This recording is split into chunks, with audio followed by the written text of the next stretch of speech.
Hello बच्चों, good evening. आवाज आ रही है?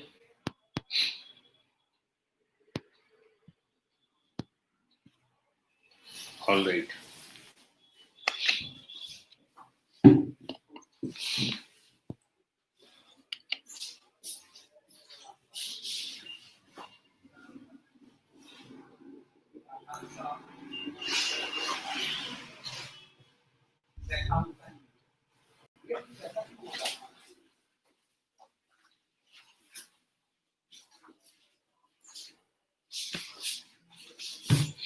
कल क्या पढ़ रहे थे? हम लोग पढ़ रहे थे how to calculate the pressure, है ना? How to calculate the pressure, यही सब चल रहा था हम लोगों का।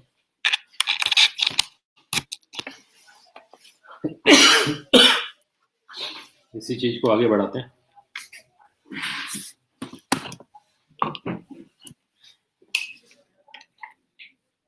फर्स्ट न्यूमेरिकल लिखते हैं। In a given U tube, first question लिखते हैं। In a given YouTube,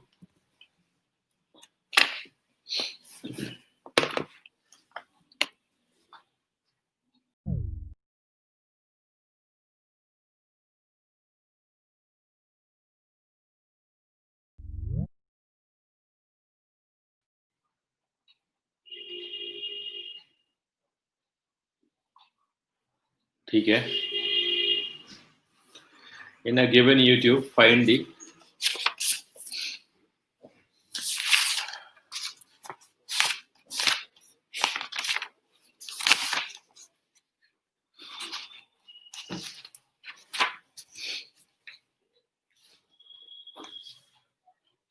relation between P and P atmosphere.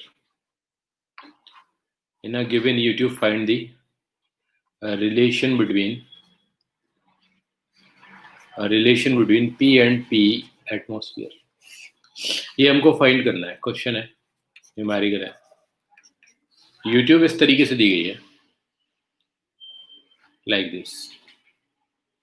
बहुत ज्यादा क्वेश्चंस आते हैं हाइड्रोस्टैटिक में इस टाइप के। मैंने बताया था ग्रेविटी फ्री में अगर फ्लूइड चला जाएगा तो प्रेशर किसी पॉइंट पर नहीं लगता। यहाँ पे area of cross section equal दिया हुआ है हर जगह पर, and the thing is given like this is a column. This column is having a length of y equal to 25 centimeter, and the density of this is given d2. Another fluid is given d1 density, and this is like this, and this is the next fluid, जिसको मैं अलग colour से कर देता हूँ, like this. They're different fluid. और अब हमें इसमें निकालना है, ये यहाँ पर क्लोज है, ये यहाँ पर क्लोज है. So this is the P pressure. Somewhere there is a P atmosphere, क्योंकि जो ओपन है उसमें तो P एटमॉस्फेयर लगेगा ही. हमें इनके बिटवीन क्या निकालना है? एक रिलेशन निकालना है. बहुत आराम से फाइंड आउट कर सकते हैं. कुछ ऐसे बच्चे होंगे जिनको पिछले न्यूमेरिकल्स में भी अगर प्रॉब्लम हो, जैसे एक ही न्यूमेरिकल मैंने कराया था, दूसरा कराया भी नहीं था, तो हो सकता है किसी बच्चे को ये प्रॉब्लम हो कि मतलब उस प्रॉब्लम को फिर से हम लोग डिस्कस करें. एक बार देख लो, अगर ऐसा होता है तो कर लेंगे. लेकिन यूट्यूब वाले क्वेश्चंस में ओपन यूट्यूब भी आ सकती है, क्लोज भी आ सकती है. ओपन यूट्यूब में क्या है कि वो एटमॉस्फेयर के लिए एक्सपोज कर रही है, इसलिए उसके अंदर आने वाला प्रेशर हमेशा पीए बोला जाता है. लेकिन क्लोज जो होती है उसमें कुछ और प्रेशर भी हो सकता है, एंड दैट इज लाइक वो पी से डिनोट कर दिया. अब इसमें पूछा है कि पी एंड पी ए के बिटवीन मुझे रिलेशन बताओ, and you are given some another data like इस इंटरफेस के बिटवीन ये जो टोटल आ रहा है लेंथ वो आ रहा है 26 centimetre. You are given density of material D2. D2 is 2 into 13.6. 2 into 13.6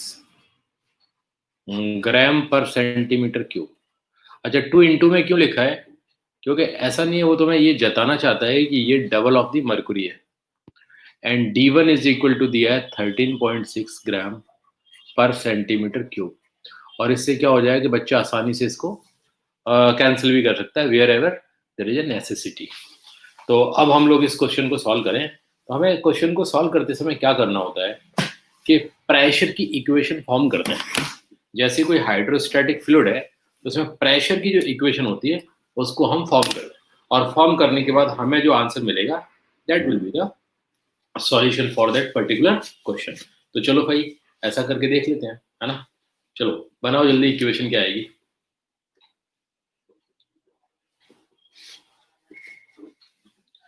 क्या क्वेश्चन का इक्वेशन आएगा, बनाओ। कैसे बनाओगे? मैंने बताया था wherever there is a horizontal line if the fluid is not accelerating. जहां भी हॉरिजॉन्टल लाइन होगी उस लाइन पे प्रेशर सेम रहते हैं। तो कभी कभी बच्चे के मन में जो भी ख्याल आते हो, लेकिन मेरे मन में ये ख्याल आया कि इस लाइन को अगर मैं बना लूं तो इसकी डेंसिटी भी वही D1 है, और ए वाले पॉइंट के अलावा बी वाले पॉइंट पर भी डेंसिटी D1 ही है। अगर बच्चा कहेगा अगर मैं यहां बना लेता तो भी इन दोनों पॉइंट्स पर प्रेशर की वैल्यू सेम आती। अगर प्रेशर अलग अलग होगा इन हॉरिजॉन्टल पॉइंट पर तो फ्लूइड या तो लेफ्ट से राइट जाएगा या फ्लूइड राइट से लेफ्ट आएगा। इसका सिंपल मतलब ये है कि अगर फ्लूइड दाएं बाएं नहीं जा रहा है तो फ्लूइड का प्रेशर अपने हॉरिजॉन्टल लेवल पे तो सेम है। अब हम कहेंगे कि नीचे क्यों नहीं जा रहा, जब प्रेशर नीचे ज्यादा है तो ऊपर क्यों नहीं आ रहा? यार ऊपर नहीं आ सकता क्योंकि ऊपर जो कॉलम है ना फ्लूइड का, वो फ्लूइड का कॉलम उस पर mg से दबा रहा है, उसे दबा रहा है, तो वो नॉर्मल रिएक्शन है हर layer layer layer layer layer, इसलिए हॉरिजॉन्टल वे पे प्रेशर सेम होगा तो कभी भी लोकेशन नहीं होगा। लेकिन जब भी अगर वर्टिकल में चेंजेस आ रहे हैं तो वर्टिकल के साथ तो चेंज होता ही है। और फ्लूइड मैकेनिक्स पढ़ा क्यों रहे हैं? इसलिए तो पढ़ा रहे हैं कि देयर इज अ डिफरेंस। तो हमने कहा कि ठीक है, तो हम कौन सा लें, ये वाला लाइन लें ये वाला लाइन लें? तुम इस वाली लाइन को लो ना भाई, ए और बी। मैंने कहा था इंटरफेस जहां पे मिले उस लाइन को लिया करो ना, तो ये वाली लाइन लो और इस वाली लाइन पे अब इक्वेशन लिखना स्टार्ट कर दो। क्या आंसर आएगा बताओ।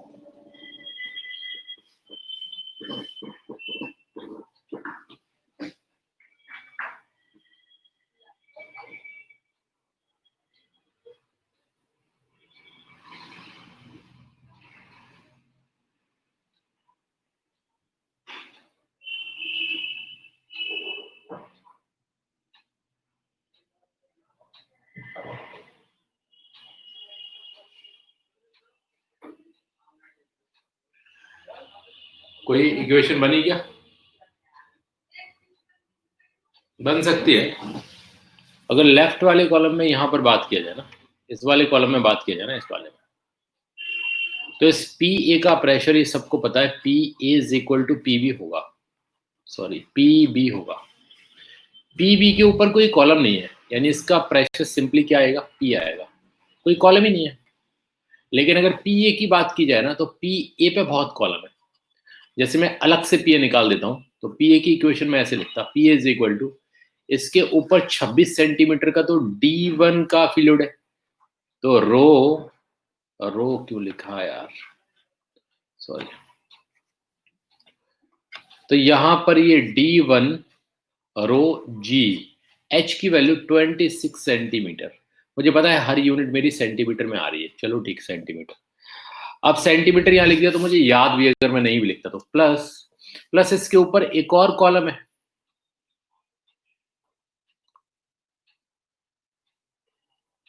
अच्छा 100 में कोई बात नहीं।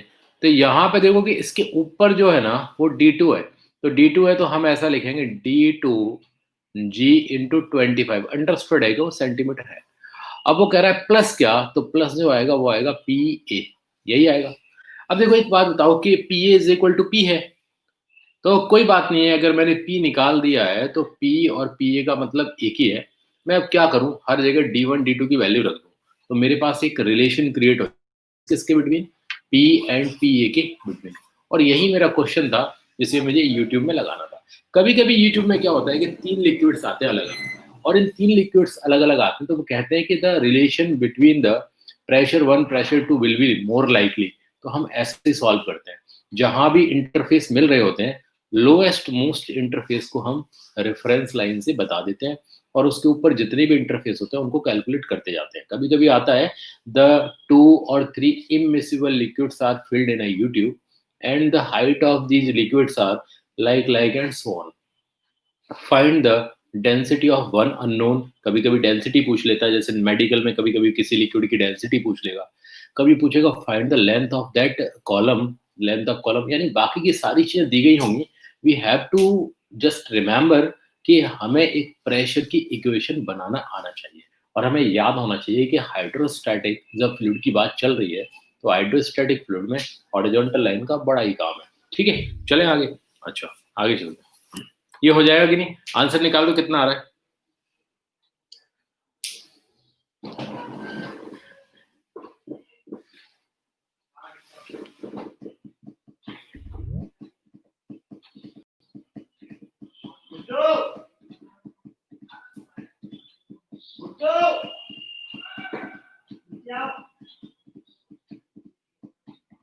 भाई D1 D2 की वैल्यू रखना तो सीख लो यार, कितना आ रहा है?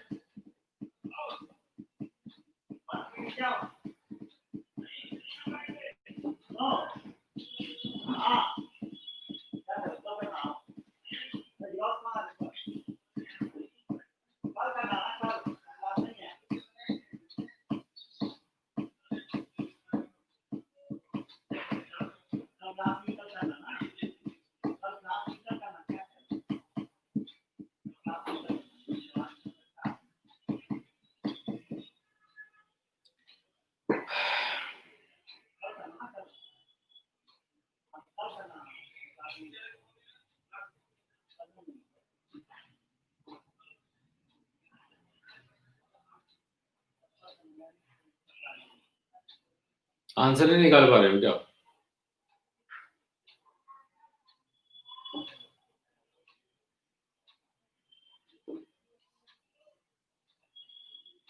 कुछ करना ही नहीं था अब तो।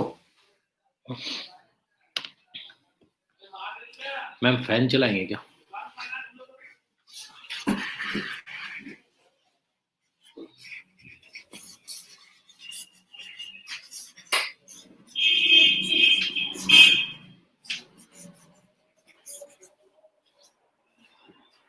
बहुत आसान है। P is equal to D1 की वैल्यू यहां से उठा लो, 13.6 ग्राम पर सेंटीमीटर क्यूब। यूनिट के साथ रखूं तो G की वैल्यू उठा लो, सेंटीमीटर में उठानी G की वैल्यू। तो मुझे पता है वैसे होती है 10 मीटर पर सेकंड स्क्वायर, लेकिन मीटर को सेंटीमीटर में करूंगा तो 10 टू द पावर 2 और आ जाएगा, और सेंटीमीटर पर सेकंड स्क्वायर हो जाएगा। मल्टीप्लाइड बाई जो आएगा वो आएगा 26 सेंटीमीटर। मुझे समझ में आ रहा है कि ये सारी चीज़ें धीरे धीरे कैंसिल होती रहेंगी। प्लस ऐसे D2 की वैल्यू अगर मैं रखूं तो आ जाएगा 2 टाइम्स ऑफ 13.6 ग्राम पर सेंटीमीटर क्यूब। G की वैल्यू यहाँ पे आ जाएगी 10 टू द पावर 3 सेंटीमीटर पर सेकंड स्क्वायर, मल्टीप्लाइड बाई आ जाएगा 25 और प्लस आ जाएगा PA। अब बताओ, अब सॉल्व कर लोगे यस और नो? मैंने यूनिट्स इसलिए लिख दी है, कभी कभी बच्चे को ऐसा लगता है कि सेंटीमीटर को मीटर में, मीटर को सेंटीमीटर में चेंज भी किया है कि नहीं, तो कर लिया है। जहां जहां नीड थी G की वहां पे सेंटीमीटर में चेंज कर दिया। बोलो भाई, चला जाए आगे?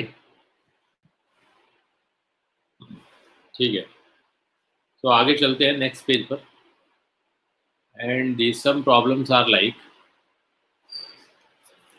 सम प्रॉब्लम्स आर दी कि पैकेज में कुछ और प्रॉब्लम्स दी गई हैं। लाइक कि फ्लूइड इस तरीके से फिलअप हो तो बताओ वॉल पे कितना प्रेशर लगता है। वॉल पे प्रेशर जानना चाहता है कि वॉल पे कितना प्रेशर होता है। ठीक बात है, देख भी लेते हैं।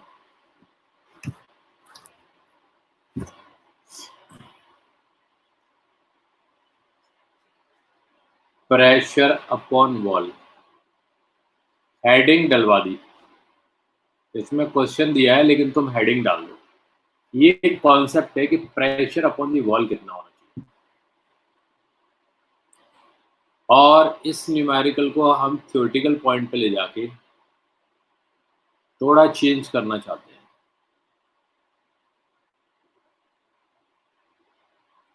मान लो कि वॉल है,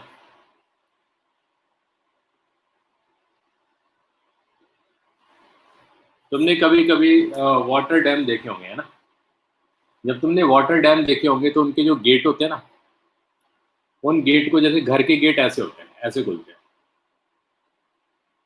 मान के चलो कि गेट लगा हुआ है, अपन ने इसका कुंडा लगा दिया और पूरे रूम में पानी भर रखा है। तो रूम में जब पानी भरा होगा पूरे रूम में, तो तुम सोच के देखो कि जो पानी का लेवल धीरे धीरे डाउन जाता जाएगा, तो इन गेट के पॉइंट पर प्रेशर ज़्यादा होगा, और जैसे जैसे ऊपर जाओगे तो उन गेट का प्रेशर कम होगा। इसका मतलब डैम की जो दीवार होती है ना, वो डैम की दीवार ऐसी होती है। हम देखने जरूर जाते हैं लेकिन पता नहीं चलता कि डैम की दीवार कैसी है। डैम की दीवार कुछ ऐसे होती है।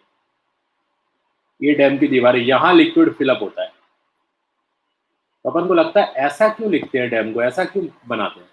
क्योंकि मैंने तुम्हें अभी इसका रीजन बताया है कि जो ये वाले पॉइंट्स है ना, बॉटम वाले, ये बॉटम वाले पॉइंट पर सबसे ज्यादा प्रेशर है। और जब सबसे ज्यादा प्रेशर होगा तो दीवार को धक्का भी ज्यादा देगा। दीवार को ज्यादा धक्का देगा तो विथस्टैंड कैपेसिटी कम हो जाएगी। तो विथस्टैंड कैपेसिटी बढ़ाने के लिए या एफिशिएंट बनाने के लिए नीचे की दीवार मोटी रखी जाती है। ऐसा घर बनाते समय भी होता है कि बेस और फाउंडेशन हमेशा अच्छा होना चाहिए, तभी मजबूती आएगी बिल्डिंग में, नहीं तो मजबूती नहीं आएगी। The same reason in the fluid. अब तुम एक बात मुझे सोच के बताओ कि मैं इस गेट को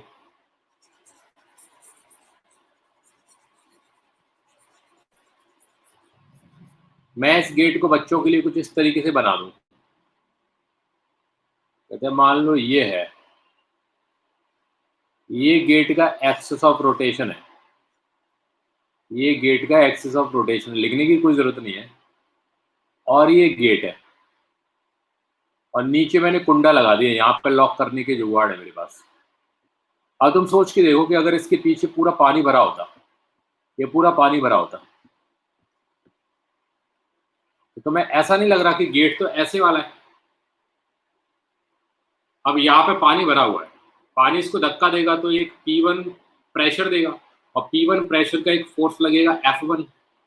यहाँ प्रेशर P2 आएगा तो इसका फोर्स होगा F2, और यहाँ पे प्रेशर P3 तो इसका भी एक फोर्स होगा F3। और जब ये सारे फोर्स एक ही लाइन में धक्का देंगे तो गेट पे एक टॉर्क लग जाएगा, और टॉर्क से गेट खुल जाएगा। तो टॉर्क से गेट खुल जाएगा, तो मतलब एक चीज तो यहाँ पे न्यूमेरिकल ऐसी बन सकती है आईटी में कि मुझे प्रेशर अपॉन द वॉल पूछने के साथ साथ ये पूछ ले कि टॉर्क ऑन द वॉल कितना आएगा।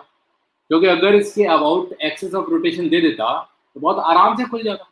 सबको पता है एक्सिस ऑफ रोटेशन ही हो जाएगी।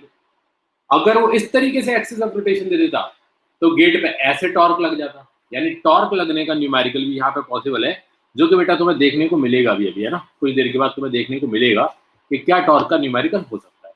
ये बात क्लियर हो गई। तो जो डैम वगैरह होते हैं ना, इन डैम वगैरह की नीचे की नींव तो मजबूत होती है। इनके गेट का नीचे का मटेरियल भी जो होता है ना, वो भी मोटा होता है।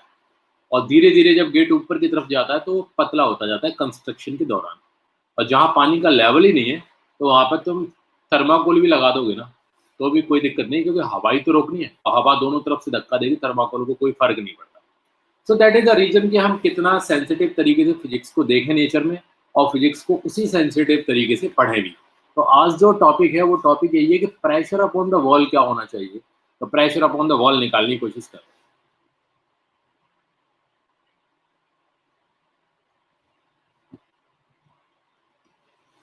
देखो एक बात बताओ, अगर मैंने तुमसे ये पूछ लिया प्रेशर एट बॉटम कितना है, तो क्या बोलोगे?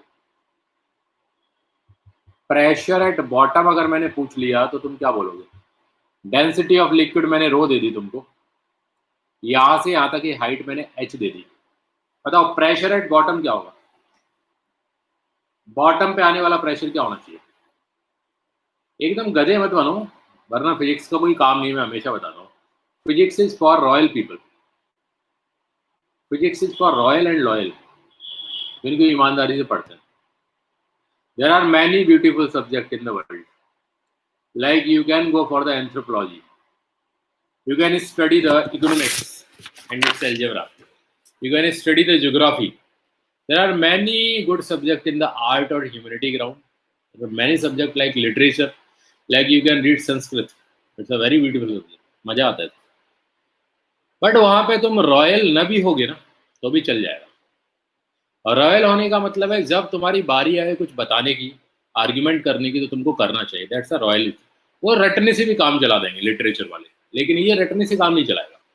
ये तुम्हें अपने दिमाग की ब्यूटी बतानी पड़ेगी जब जब समय मिले. और अगर टीचर पूछ रहा है प्रेशर एट बॉटम क्या है, तो तुमको आंसर दे देना चाहिए चैट बॉक्स में, बजाय दो पौड़ी के बच्चे बनने से. बहुत अच्छा है वो. तो बताओ क्या आएगा प्रेशर एट बॉटम.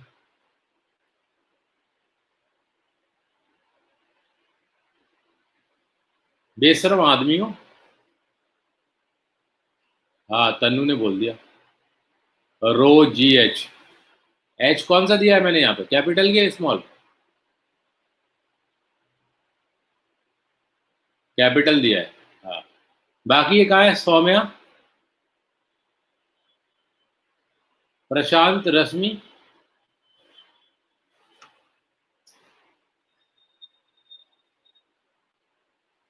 अभिषेक, श्रेया, मनीष. अब गलत है ना यार, मजा नहीं है इन सब में. जिंदा बैठे हो ना अभी, वो तो हाना कर दो. रोज ये अपने से नहीं कह सकता था इतनी देर से. तो प्रेशर एट बॉटम जो आएगा वो बंदे को पता है कि वर्टिकल कॉलम से आ जाएगा. And this is nothing like, it is rho g into h. ये सबको पता है. We know this.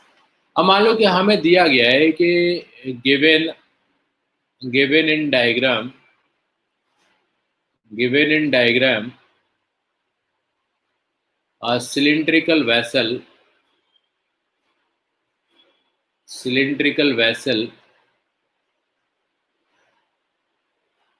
having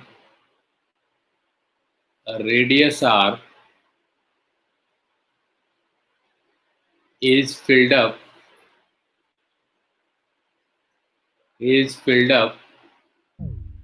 with liquid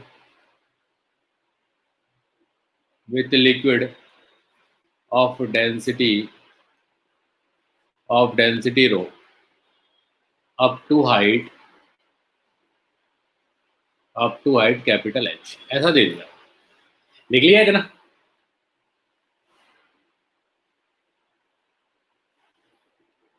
बाकी बच्चे बताओ,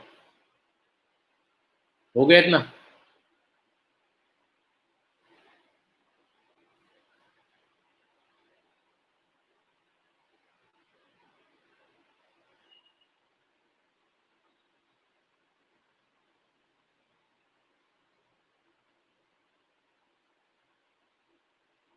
अब इसे को लिख लो, बताओ जल्दी.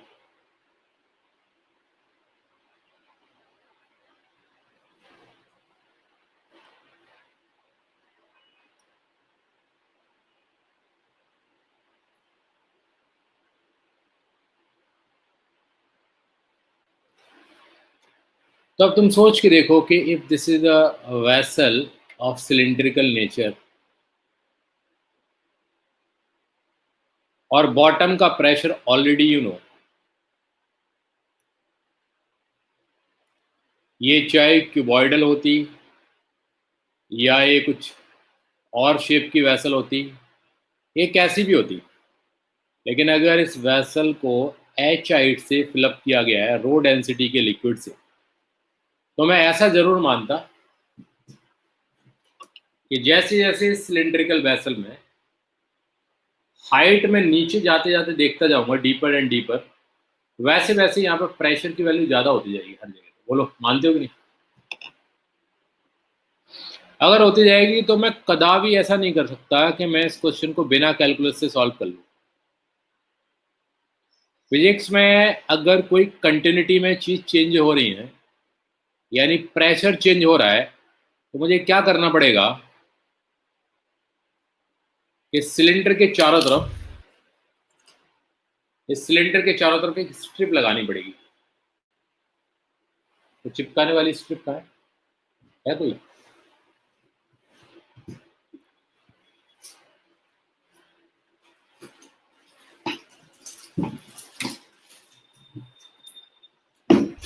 बहुत सारी रखी हुई थी पहले।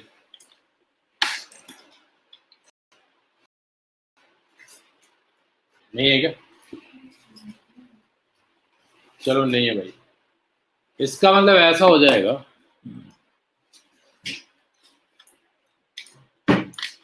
कि डिफरेंशिएशन जब बच्चा फिजिक्स में सॉल्व करने की कोशिश करता है ना, तो हर बार टीचर से ये पूछता है कि आप तो डिफरेंशियल कर लेते हो, लेकिन मुझे कैसे एहसास होगा कि मुझे इस क्वेश्चन में डिफरेंशियल करना है कि नहीं करना। तो मैं हमेशा ऐसा मानता हूँ कि अगर कोई फिजिक्स की क्वांटिटी Q1 है और वो Q1 क्वांटिटी Q2 पर डिपेंड कर रही है और वो Q2 क्वांटिटी Q3 पर डिपेंड कर रही है, तो मैं ये मान के चलूंगा कि जब Q1 Q2 पर डिपेंड किया और Q2 Q3 पर डिपेंड किया, वहां मुझे डिफरेंशियल इंटीग्रेशन करना ही करना है। अब चूंकि मेरी बात समझ में नहीं आई, तो मैंने ये सोचा कि मुझे निकालना प्रेशर था, यानी प्रेशर क्वांटिटी 1 है और ये जो प्रेशर है ना, वो प्रेशर हाइट पे डिपेंड कर रहा है। किस पे डिपेंड कर रहा है? हाइट पर। तो जब ये हाइट पर डिपेंड कर रहा है, मतलब Q1 डिपेंडिंग अपॉन Q2, और साथ ही साथ नीचे के लिए मास की चेंज होती जा रही है, यानी जैसे जैसे नीचे जाओगे इसके ऊपर आने वाला मास बढ़ता जाएगा। तो उसने सोचा कि क्यों ना मैं ऐसा कर लूं कि मैं एक साथ सारा प्रेशर नहीं लिख सकता, मैं एक छोटा सा कॉलम ले सकता हूं। अगर मेरे पास टैप होता तो मैं टैप को ऐसे लगा देता दोनों तरफ, ऐसे करके पूरा। और वो टैप कुछ नहीं है, ये एक डिफरेंशियल कॉलम हो गया। इस डिफरेंशियल कॉलम को मैंने अपवर्ड से वाई डेप्थ पर लिया और ये जो कॉलम की डेप्थ है वो dy है। मुझे प्रेशर हर जगह नहीं निकालना, मुझे प्रेशर सिर्फ एक ही जगह निकालना है। कहाँ निकालना है बोलो जल्दी? dy पर। तो भाई प्रेशर निकालने के लिए किसका यूज होना होता है? फोर्स का। तो मैं कहूंगा यार एक काम बढ़िया है, मैं पहले ना फोर्स से निकाल लेता हूँ। तो फोर्स ऐसे लग रहा होगा नॉर्मली आउटसाइड। अब चूंकि कॉलम उधर है, अब 2D में मैं डायग्राम बना रहा हूँ, तो उस तरफ भी फोर्स निकल रहा होगा, यानी फोर्स ऐसे ऐसे आ रहे होंगे, एक फोर्स एक फोर्स एक फोर्स एक फोर्स एक फोर्स एक force, radially outward. In force को निकाल के मैं कुछ जुगाड़ बना सकता हूँ। मैंने कहा कितना फोर्स आना चाहिए, तो देखो फोर्स का ऐसा है कि जो अभी मेरे पास डीएफ आना चाहिए, वो डीएफ आना चाहिए डीपी, यानी infinitesimal pressure multiply by area of the strip. Ma'am एक वो जुगाड़ करा देंगी क्या? ऊपर रखी हुई है, नहीं तो आप सामने से ले आइए।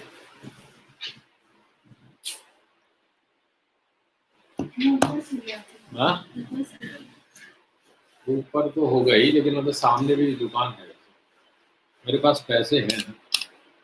आपके पास है पैसे? अरे 5 7 10 रुपए तो दे, आगे से दे, वो छोटे छोटे जो लगाते हैं। तो मैं तुम्हें इसमें एक कंफ्यूजन बताऊं क्या होता है।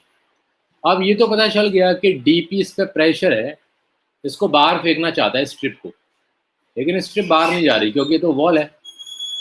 अब इस वॉल के प्रेशर का मैंने वॉल के ही एरिया से मल्टीप्लाई कर दिया, उतने एरिया से जो मैंने यहाँ पे हाईलाइट किया ये वाला, इतने एरिया से मल्टीप्लाई कर दिया। तो ये कुछ नहीं है, ये मुझे डीएफ देने लगा, यानी फोर्स देने लगा। अब डीपी की वैल्यू क्या है? तो मैं डीपी की वैल्यू ऐसे लिख सकता हूँ, रो जी इंटू वाई और मल्टीप्लाइड बाई हो जाएगा एरिया ए। बच्चा कहेगा अरे यार ये समझ नहीं आया। अरे तुम सोच के देखो ना, इस स्ट्रिप के ऊपर कितना कॉलम है? वाई कॉलम है, वाई तो एक वेरिएबल है, तो वाई एक वेरिएबल है, तो वाई जैसे जैसे कम ज़्यादा होगा वैसे ही प्रेशर कम ज़्यादा होगा। तो मैं इस पर्टिकुलर कॉलम पर, इस एलिमेंट पर जो प्रेशर लिखूंगा, वो प्रेशर ऐसे लिखूंगा, रो जी बाई, ये वेरिएबल प्रेशर है। जब ये प्रेशर आ जाएगा तो मैं इस प्रेशर का मल्टीप्लाई कर सकता हूँ या एल्जेब्रिक सम कर सकता हूँ, तो मुझे ऐसा मिलेगा कि डीएफ को अगर मैंने इंटीग्रेट कर दिया, तो डीएफ को इंटीग्रेट करने के बाद मैं प्रेशर को भी यहाँ इंटीग्रेट कर सकता हूँ। लेकिन मैं एक चीज़ और देख लूँ, और रो जी वाई तो है ही, क्या रुपए का है? 20, ठीक है मैं दे दूंगा। एरिया कितना होगा? तो एरिया देखो, ये रेडियस है आर, ये रेडियस है आर। तो इस एलिमेंट का एरिया बता दो जल्दी से, इस एलिमेंट का एरिया कितना आएगा?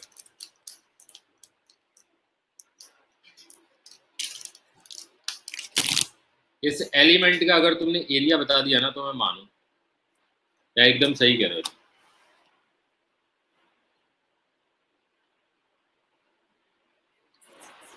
नहीं, डिफरेंट तो आएगा ही वो, डिफरेंट तो आना ही है वो, डिफरेंट को कहाँ जाएगा?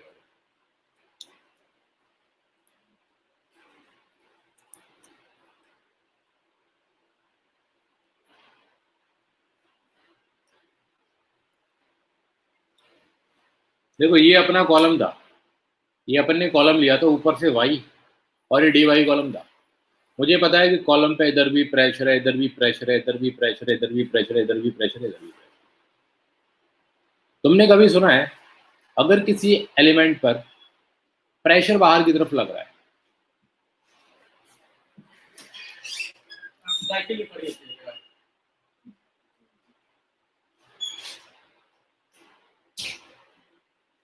अगला है, अगर इस कॉलम पे प्रेशर बाहर की तरफ लग रहा है तो मुझे ये बता दो, जब किसी बॉडी पर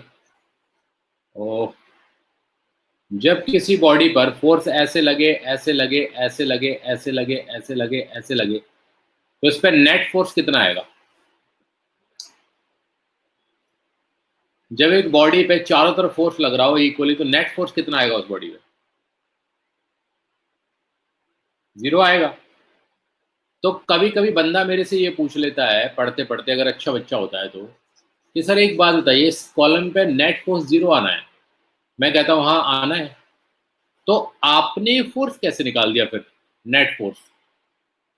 तो मैं उस बंदे से एक ही बात बोलता हूँ, मैंने कहा देख बेटा, ये फोर्स एक अलग डायरेक्शन में लग रहा था, ये फोर्स एक अलग डायरेक्शन में लग रहा था, ये फोर्स एक अलग डायरेक्शन में लग रहा था। तो तू ऐसा मत सोच कि मैंने डायरेक्शन भी इंटीग्रेशन के साथ इन्वॉल्व किया। अगर मैं इनके साथ डायरेक्शन भी इन्वॉल्व करता ना तो मुझे डी एफ की नेट वैल्यू 0 मिलती।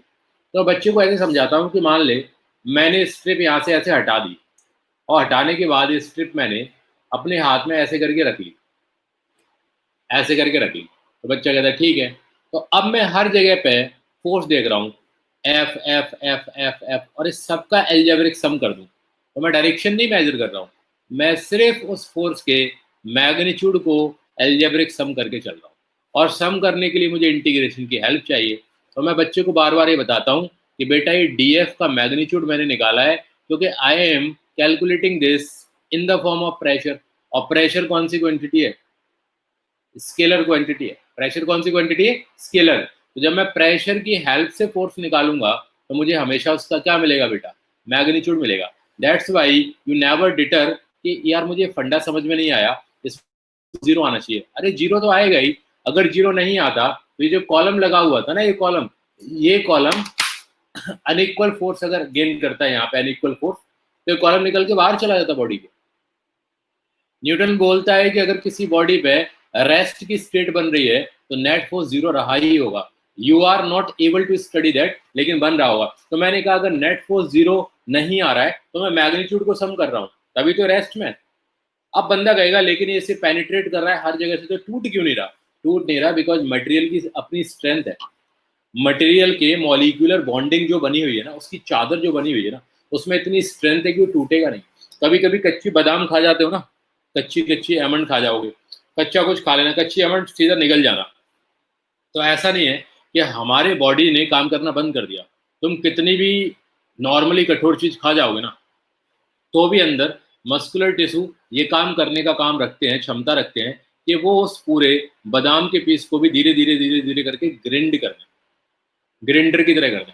सोचने में अजीब लगेगा कि ह्यूमन बॉडी ऐसा कर सकती है क्या? ह्यूमन बॉडी तो एक बहुत ही नाजुक सेल से बनी होती है। तुम सोच के देखोगे तो मिलेगा क्या ऐसा कर देते हैं। कई कई बार हम चीज़ें सीधा खा जाते हैं। मैगी की बात मत करो, मैगी सॉफ्ट होती है, सीधा निकल जाओगे कोई बात नहीं, लेकिन कभी हार्ड चीज़ भी खाओगे ना तो भी वो उसे धीरे धीरे धीरे ग्रिंड करने का काम करती है। तो इतनी कॉम्प्लेक्स प्रोसेस लाइफ में होती हैं, उनमें से कुछ प्रोसेस हमें पढ़ने को मिलती है। तो स्ट्रेंथ ऑफ मटेरियल एक काबिल तारीफ होती है। इतनी जल्दी सर्जरी नहीं हो जाती डॉक्टर बनने के बाद। कभी कभी अंदर जाके डॉक्टर से पूछोगे ना ओटी में, तो कहेगा कि किसी बंदे की स्किन को कट करने के लिए बहुत अच्छे अच्छे शार्पनर और चाकू चाहिए। ये तुम्हें लगता है कि बड़ी आसानी से कट जाएगी, तो हर मटेरियल की अपनी एक स्ट्रेंथ होती है, वो उसके मॉलिक्यूलर लेवल पे डिपेंड करती है कितना अटैचमेंट है एक दूसरे के साथ। अब हमने कहा ठीक है भाई, ये चीज़ हमें समझ में आ गई कि क्यों यहाँ पे नेट फोर्स जीरो कह सकते थे, क्योंकि अगर हम डायरेक्शन भी इन्वॉल्व करके चलते तो नेट फोर्स जीरो होता। अगर हम सिर्फ मैग्नीट्यूड की बात कर रहे हैं तो फोर्स कुछ ना कुछ आ रहा होगा। अच्छा ठीक है भाई, ए की वैल्यू एरिया कितना आएगा, तो इस एलिमेंट का एरिया बच्चा कभी कभी बता नहीं पाता। तो ये बताओ, जब इस स्ट्रिप को मैंने सर्कुलर वे में रखा तो तुमने इसे बोला 2πr,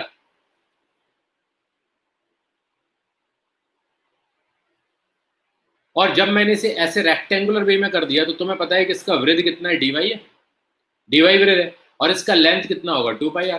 तो अगर किसी का लेंथ मिल जाए मुझे 2πr पैरीमीटर और उसका वृत्त मिल जाए dy, तो एरिया ही हो गया ना उसका। तो मैं ऐसा लिख सकता हूँ, it is like 2πr dy। तुमने हमेशा इंटीग्रेशन करते समय dy का नाम जरूर सुना होगा, dx dy, this is the operator. यानी ये सांप का निशान, और सांप के निशान के साथ ये dy या dx या d थीटा या dp या df, ये मशीन होती है, और इस मशीन के अंदर कोई फंक्शन आएगा तो उसको वो क्या करेगी, इंटीग्रेट करेगी। तो हमें वो इंटीग्रेट करना होता है, तो ऑपरेटर आ गया। पहले हमें ऐसा लग रहा था कि यार ये इंटीग्रेट होगा ही नहीं, क्योंकि यहाँ पे तो ऑपरेटर ही नहीं है, ऑपरेटर है dy, वो दिख नहीं रहा था। कुछ देर के बाद रो एज अ कांस्टेंट है, g एज अ कांस्टेंट है, 2πr एज अ कांस्टेंट है, तो हमने कहा भाई साहब ये निकल के आ गया y dy। अब y dy का इंटीग्रेशन कोई करना चाहता है, कहाँ से कहाँ तक करना चाहता है, 0 से h तक, तो वो टोटल फोर्स निकाल सकता है वॉल पे, सिर्फ है मैग्नीट्यूड है। ये क्या है, सिर्फ मैग्नीट्यूड है। कभी भी गलती मत करना, किसी टीचर से भी अगर अच्छे से हल्के से पूछ लोगे ना दाव देके, कहते एक बात बताओ मालिक, अगर आपने ये चीज हमें बता दी कि ऐसा ऐसा यहाँ हो रहा है, सीन ऐसा सेट है, और हमने आपसे पूछ लिया कि नेट फोर्स तो जीरो आएगा, कुछ देर के लिए उसे पता नहीं चलता दुनिया कहाँ चली गई उसकी, और दिमाग तो बहुत लगा रहा होता है, उसे समझ में भी आ जाता है कि बंदे ने सही पूछा है, लेकिन फिर कहता है कैसे आदमी हो यार, एकदम खत्म हो गया। खत्म नहीं है, उसने डायरेक्शन ऐड नहीं किया, उसने सिर्फ मैग्नीट्यूड ऐड करना सीखा है।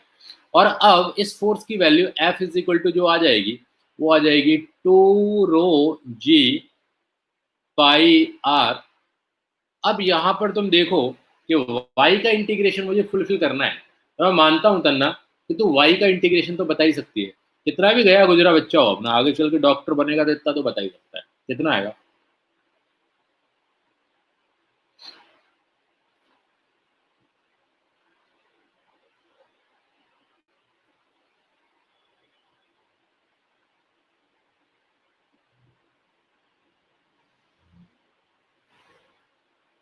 अरे भाई बोलोगे कुछ,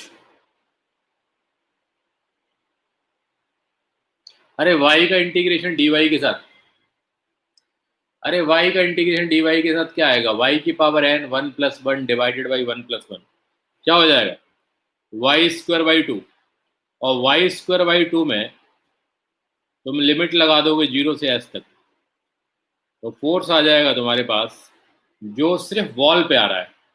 ये फोर्स जो है ना, ओनली वॉल पे चल रहा है, वॉल पर, साइड की दीवारों पर, वॉल पर फोर्स है। ये मत सोचे ना बॉटम पे नहीं, बॉटम पे नहीं, वॉल पे है। तो आंसर आ जाएगा 2ρg πr h square by 2, 2 से 2 कैंसिल हो गया। समथिंग इज लाइक इस तरीके का एक आंसर आ रहा है, दैट इज द फोर्स। लिख लेना तो बता देना।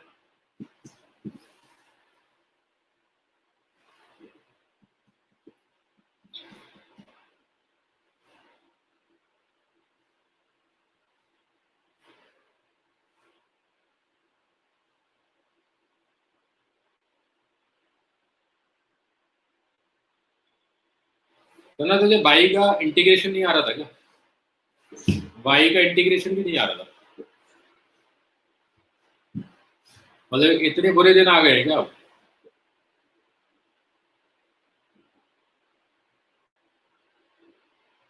जब पर्सनल में रिप्लाई किया है,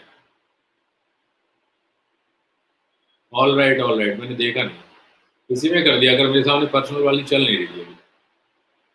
ठीक है, तो ये अपने पास आ गया। अब जरा बच्चा कह रहा है कि ठीक है भाई देख लिया मैंने, दे दिया है रिप्लाई।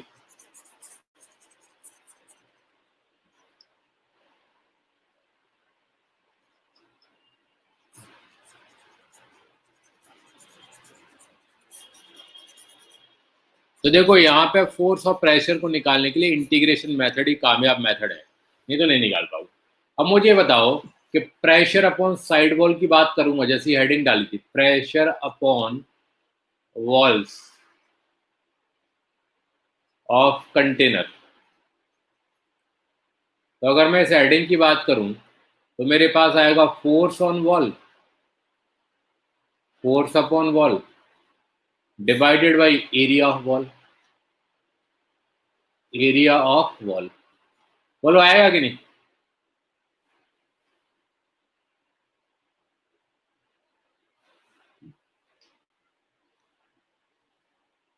अब फोर्स अपॉन वॉल तुमने यहाँ पे निकाल के रखा है, rho G pi R H square. Area of wall मुझे निकालना है, तो एरिया ऑफ वॉल का मतलब है वो जो सिलेंड्रिकल सरफेस है ना, दीवार दीवार वाली, बॉटम वाली नहीं, दीवार दीवार वाली, उसका एरिया मुझे फाइंड आउट करना है। तो कितना आएगा वो? 2 पाई कैपिटल आर और मल्टीप्लाइड बाई एच। बोलो हो जाएगा कि नहीं? बोलो आ जाएगा कि नहीं?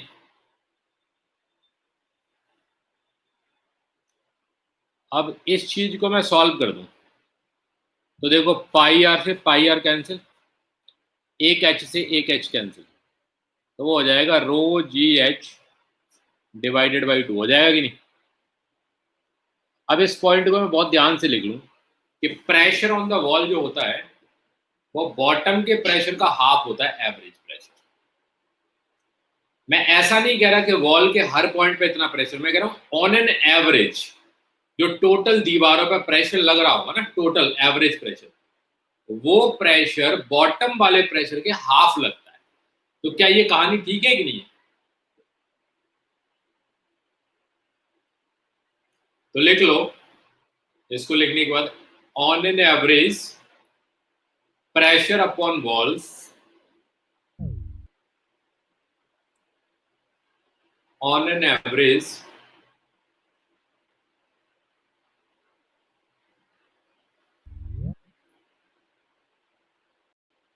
pressure on the walls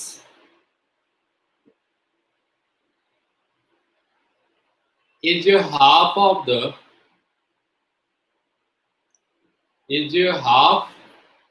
the pressure upon bottom,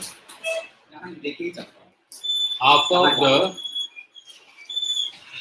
pressure upon bottom।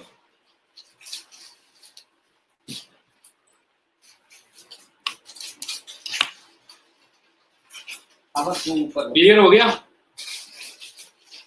Wall, vertical wall के हर पॉइंट पे प्रेशर नहीं, वर्टिकल वॉल के जो एवरेज प्रेशर की बात कर रहे हैं वो इतना आ जाएगा। ठीक बात है। अब क्या है, नीट के क्वेश्चन तो यहाँ तक सीमित रहते हैं, बट चलो बात करते हैं हम लोग आज कुछ आईआईटी के क्वेश्चंस की, कि अगर हमें ऐसा कुछ करना हो तो क्या करें।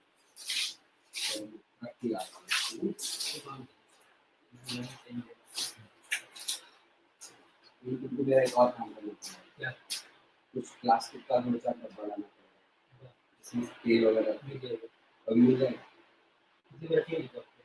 वहाँ से होके आता है तेल रोकने के लिए सर, तेल हाँ तो बोतल चलेगा,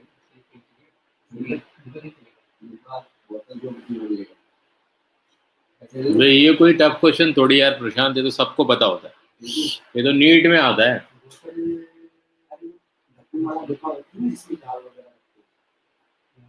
ये कोई क्वेश्चन नहीं है ना बेटा, अभी आएंगे क्वेश्चन, अच्छे अच्छे क्वेश्चन आते हैं। फिजिक्स में क्या हो रहता है ना, फिजिक्स में एक चीज मान लो, तुम किताब से खेलो और किताब तुमसे खेले, न्यूमेरिकल से खेलना सीखो।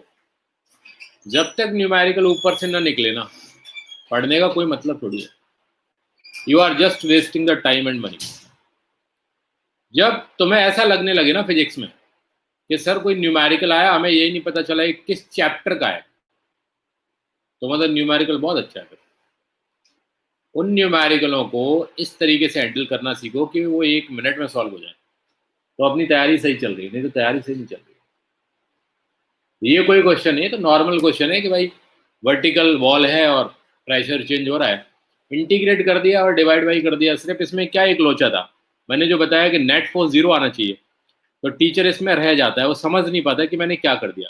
तो मैंने जब इंटीग्रेशन किया था ना, तो by the help of pressure किया, और प्रेशर में डायरेक्शन होती नहीं है, तो मैंने सिर्फ उसके फोर्स के मैग्नीट्यूड को इंटीग्रेट किया है, न कि डायरेक्शन के साथ इंटीग्रेशन किया। डायरेक्शन के साथ इंटीग्रेट करता ना, तो आंसर 0 हो जाता।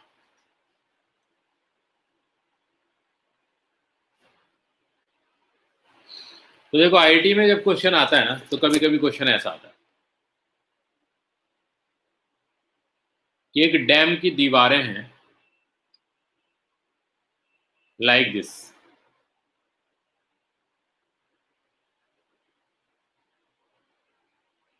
एक डैम की दीवारें हैं लाइक दिस, और इस डैम में पानी भरा हुआ है। कहते हैं आप बताओ average pressure on the walls कैसा होगा। तो यहाँ पे क्या लोचा हो गया ना, द लोचा इज दैट द बंदा इज सेइंग यू कि I am giving you theta, दीवार ने कुछ एंगल बनाया हॉरिजॉन्टल के साथ 60 डिग्री। सो हियर बंदा इज मच मोर कॉशियस, मुझे केयरफुल कहा रहना है कि जब वो फोर्स की डायरेक्शन वर्टिकल वॉल में बनाता था ना, तो वो सीधा सीधा ऐसे कॉलम बना देता था और फोर्स ऐसे आ जाता था। लेकिन अब फोर्स ऐसे नहीं आएगा, अब इस सरफेस एरिया पे फोर्स ऐसे आएगा, यानी फोर्स ने कोई ना कोई दो कंपोनेंट दिए, डीएफ के दो कंपोनेंट हैं।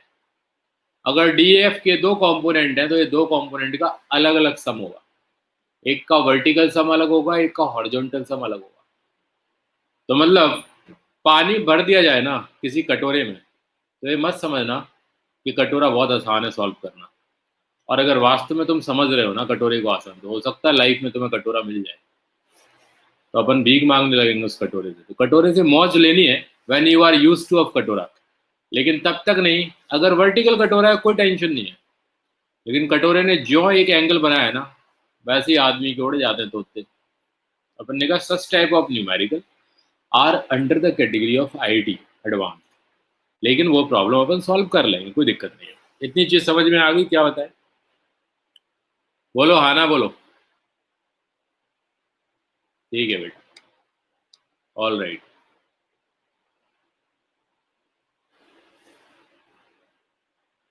नोट पॉइंट लिख लो, हाइड्रोस्टैटिक पैराडॉक्स।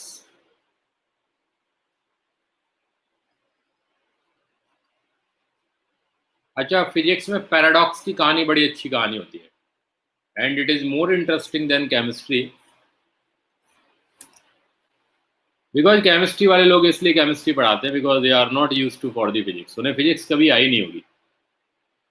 और अगर तुम कहोगे कि ये लाइन तो हम फिजिक्स वालों के लिए भी बोल सकते थे कि फिजिक्स वाले फिजिक्स इसलिए पढ़ाते हैं क्योंकि केमिस्ट्री उन्हें नहीं आती होगी, ऐसा नहीं है।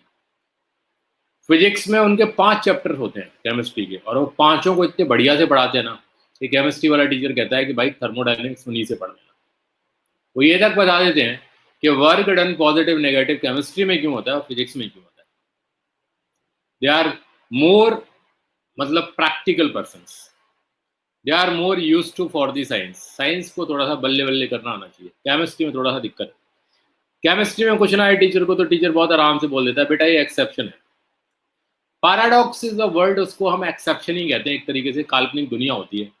या अपन ये माने कि इस कहानी का हमें सही फैक्ट और मैथमेटिकल कन्वर्जन नहीं मिले, हमने इसे मैथमेटिकली सही बना नहीं पाया, इसलिए इसका नाम रख दिया जाता है paradox. We have no reason for this, only partial reason we are having, लेकिन ऐसा है, चमत्कार है।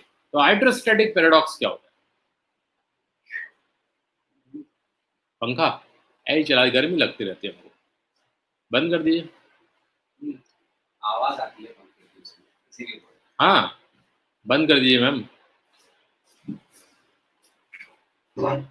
आवाज नहीं आनी चाहिए भाई। पंखे की आवाज आ रही थी क्या तुम लोगों को? क्यों भाई?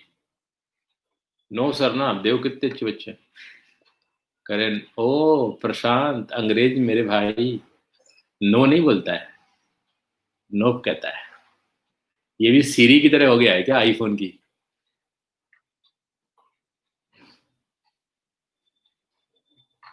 कभी आईफोन में सीरी से आई लव यू बोल के देखना, तो वो कहेगी सो स्वीट, पहले ऐसे बोलेगी, और फिर उसके बाद एक और सेंटेंस लिखती है वो। अरे देख रहे हो, मुझे से प्रशांत कह रहा है जानते हैं सर। इसका मतलब ये है कि हमसे पहले करके देख लिए ये काम। कितना भरा बात है भाई ये। कहते जानते हैं सर वो क्या कहती है।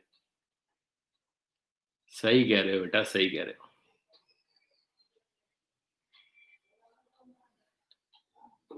तो हाइड्रोस्टैटिक पैराडॉक्स ये कहता है कि चाहे पानी या लिक्विड भरने वाला एपार्टस कैसा भी हो, लेकिन इसका लेवल उसके शेप पर डिपेंड नहीं करता।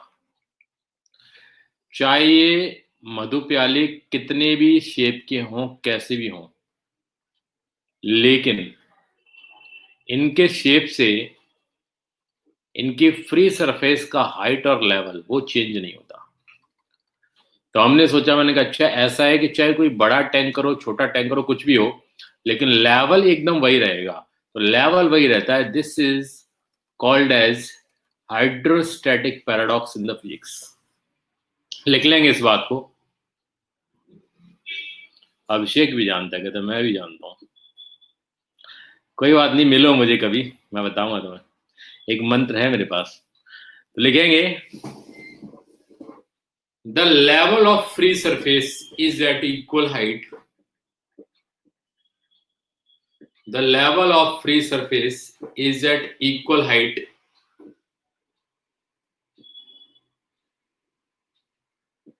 whatever the shape or size of container. यहाँ के एयरपोर्ट का नाम क्या है? लाल बहादुर शास्त्री। शेप और साइज ऑफ कंटेनर। ये कंटेनर के शेप और साइज पे कभी डिपेंड नहीं करता कि क्या है क्या नहीं है। बस ये दिमाग में रहना चाहिए अपने कि इसका फ्री सरफेस का लेवल एक ही जैसा होगा, लेकिन ये वैसल एक्सीलरेटेड नहीं होनी चाहिए। ये हाइड्रोस्टैटिक की बात की गई, इसलिए इसका नाम है हाइड्रोस्टैटिक पैराडॉक्स। एनसीईआरटी में बड़े बड़े अक्षरों में बताया जाता है। ऐसे ही पैराडॉक्स की बात और भी कई जगह की गई। जैसे तुमने एक आइंस्टीन का रिलेटिविटी पैराडॉक्स पढ़ा होगा। तो आइंस्टाइन बड़ा एक बढ़िया बात बोलता है। जानते हो पैराडॉक्स क्या है? आइंस्टीन का रिलेटिविटी पैराडॉक्स क्या है? और जो आइंस्टीन की थ्योरी में E equal to m c square तुम बोलते रहते हो ना, this is not the theory of the Einstein. ये तो अधूरी भी थ्योरी नहीं है उसकी, थ्योरी तो अभी आती है उसकी। कई कई बुकलेट्स पे लोग लिख देते हैं, किताबों पे लिख देते हैं E equal to m c square. कुछ लोग यहाँ टैटू बनवा लेते हैं गर्दन पे, E equal to m c square. कुछ नहीं होता भाई इससे। लिखवाना तो पूरा थ्योरी लिखवाते, थोड़ा शरीर और खाली करते तो सही लगता। तो थ्योरी कुछ ऐसी है उसकी। बहुत सिंपलेस्ट स्टोरी बताता हूं कि आइंस्टीन को दो बच्चे मिले, Ramu and Shyamu, and these are जुड़वा। जुड़वा बोले तो they born at time equal to 1 second. दोनों का टाइम 1 सेकेंड पे जन्म लेना हुआ। अब मम्मी की तो ममता है भाई, तो आइंस्टीन ने बोला कि भाई एक काम करो माता जी, रामू को भी दे दो, श्यामू को भी दे दो, थोड़ा सा एक्सपेरिमेंट करना है। मम्मी ने कहा नहीं नहीं ऐसा नहीं है, ऐसे हमारे बच्चे ऐसे कैसे दे दें। तो जबरदस्ती जो भी कहा हुआ आइंस्टीन ने, कहने के बाद रामू से मिल गया। रामू से कहा भाई रामू तुम ना इस जेट प्लेन में बैठ के उड़ जाओ, ऐसे जेट प्लेन में जिसकी speed comparable to light speed है। मान लो हमने उसकी लाइट की स्पीड मान ली c, तो जेट प्लेन जो जा रहा है ना, जिसमें बैठ के रामू को उसने भेज दिया, वो जेट प्लेन की स्पीड होगी c/10। करके देखोगे तो आएगी 3 × 10⁻⁷ मीटर पर सेकेंड। इतने से भेज दिया। मैथमेटिकल कैलकुलेशन में तुम्हें कहानी के जरिए बता रहा हूं। तो c/10 से जेट में बैठ के रामू चला गया। अब तुम ये मत सोचना इमोशनल होके कि वो दूध कैसे पिएगा सर ये वो। अरे ठीक है, थोड़ी देर के लिए गया है। अब इस श्यामू को उसने कहा कि देखो आप दोनों बच्चे नहीं दे पा रहे हो, कोई बात नहीं है, एक बच्चे को अपॉन द अर्थ प्लेनेट ही स्टडी करते हैं। तो उसने एक बच्चे को घर में upon earth under the gravity g रखा। तो एक बंदा तो मस्त श्यामू जो है अर्थ पे है और एक जेट प्लेन में जा रहा है। 60 साल बाद according to calculation of Einstein उसने उस जेट प्लेन को वापस बुलाया जिसमें रामू बैठा था और उस रामू को बाहर निकाला जेट प्लेन से, और साथ ही साथ श्यामू को भी घर के बाहर निकाला कि भाई तुम भी आ जाओ। आफ्टर 60 ईयर्स इसका सेकंड कन्वर्ट करना पड़ता है। तो इतने टाइम के बाद जैसे रामू श्यामू आए, तो श्यामू जब घर से बाहर आया तो उसकी दाढ़ी हमारे जैसी सफेद, बाल बाल थोड़े कम हो गए। मतलब टोटली अगर देखा जाए तो Shyamu become a like old man. तो श्यामू ओल्ड मैन बन गया, लेकिन उसकी मम्मी रामू को पहचान ही नहीं पाई। तो कह रही है रामू तो ये हमारा है नहीं, क्योंकि रामू उस समय महज 16 और 18 ईयर्स के बिटवीन का रह गया। उसके बायोलॉजिकल जो फीचर्स थे वो 16 और 18 को सेटिस्फाई कर रहे थे। तो उसकी मम्मी भड़क गई, कहता बच्चा दिया था हमने और ये यूपी है, तो यहाँ से बच के नहीं जा पाओगे, बच्चा वापस चाहिए। तो फिर आइंस्टीन ने समझाया कि माय थ्योरी सेज कि there is a relativity in everything in the nature that exist, चाहे फिर वो वेवलेंथ हो, चाहे फिर वो टाइम हो, चाहे फिर वो डिस्टेंस हो, चाहे फिर वो वेलोसिटी हो, चाहे फिर वो फ्रीक्वेंसी हो। वो बात अलग है कि जब फ्रीक्वेंसी में पढ़ते हो तो डॉपलर भाई ने थोड़ा सहयोग दिया तो डॉपलर इफेक्ट बोलने लगे तुम उसे, और अगर टाइम के थ्रू पढ़ने लगे तो मेरा नाम बोलने लगे, और अगर एनर्जी मास इक्विवेलेंस पढ़ने लगे तो ये most popular form of my theory of relativity MC square. तो रिलेटिविटी सिर्फ एक पैरामीटर पर नहीं लगती भाईजान, रिलेटिविटी दुनिया के हर पैरामीटर में लगती है, हर जगह पे लगती है। इसे भी समझाने कैसे। हेलो, कौन?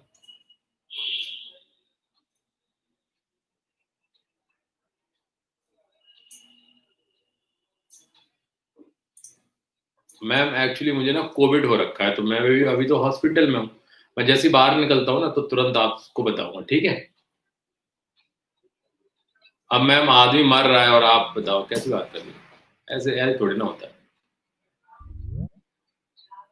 कोई बात नहीं, अब कोरोना थोड़ा ठीक तो होने दीजिए, ठीक है? सिंपैथी के लिए बहुत बहुत धन्यवाद। बहुत धन्यवाद। तो अपन ने कहा भाई ठीक है भाई, आइंस्टीन की इस थ्योरी को ठीक है, जो किया अच्छा किया। अरे नहीं दिखा दो, चंदन डब्बे दिखा दो यार। अरे छोड़ना है इसको, मुझे नहीं देखूंगा। अरे दिखा दो यार। सर देखेंगे यार, सर देखेंगे। अच्छा खासा बंद क्या रुपए का है?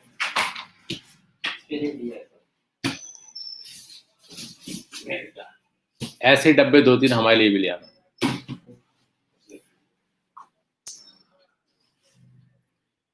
वापस भी आ गया, क्या बात है। बच्चा हमारा सही काम करता है। अरे बहुत शानदार हीरो है ये, बहुत अच्छा लड़का है, इस जिंदगी में एक दिन बहुत ऊपर जाएगा। मैं जाओ चला जाऊंगा,